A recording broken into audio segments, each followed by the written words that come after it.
ఇద్దరు పెద్ద స్టార్లను పెట్టుకుని చాలా ఫాస్ట్‌గా తీసేసిన సినిమా అనిపిస్తుంది.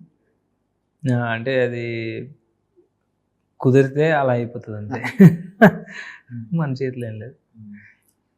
'ఆంధ్ర కింగ్' తాలూకా ఈ ట్రైలర్ చూస్తే నాకు ఒక డైలాగ్ అయితే బాగా నచ్చింది. పర్సనల్‌గా బాగా కనెక్ట్ అయ్యాను. స్టార్ అనేవాడు ఎప్పుడు అద్దాల మేడలో ఉండాలి.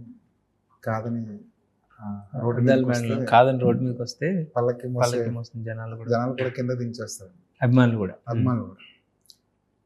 నిజంగానే అది 100% ట్రూ అది. ఎందుకంటే స్టార్ ఎప్పుడు కూడా 80s, 90sలో స్టార్ చూడడానికి మనకి అవైలబుల్‌గా ఉండేవాళ్ళు కాదు. సినిమాల్లో తప్ప బయట 100 డేస్ ఫంక్షన్‌లో తప్ప బయట ఎక్కడ కనిపించేవాళ్ళు కాదు. వాళ్ళని మీరు కాంటాక్ట్ అవ్వాలంటే అడ్రస్లు ఎక్కడో పట్టుకొని ఉత్తరాలు రాసి అక్కడ నుంచి ఒక లెటర్ వస్తే, అక్కడ నుంచి ఒక గ్రీటింగ్ కార్డ్ వస్తే అదో పెద్ద సెలబ్రేషన్ లాగా ఉండేది. అప్పుడు ఒక స్టార్ని ఒకలా చూసుకునేవాళ్ళం.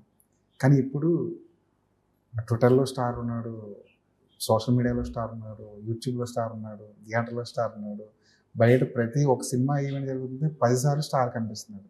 దాంతోటి మనకి స్టార్ అన్నవాడు చాలా దగ్గరకు వచ్చేయడం వల్ల అంతకు ముందున్న అభిమానం అన్నది క్రమంగా ఏమైనా తగ్గుతూ వచ్చిందా స్టార్ మీద?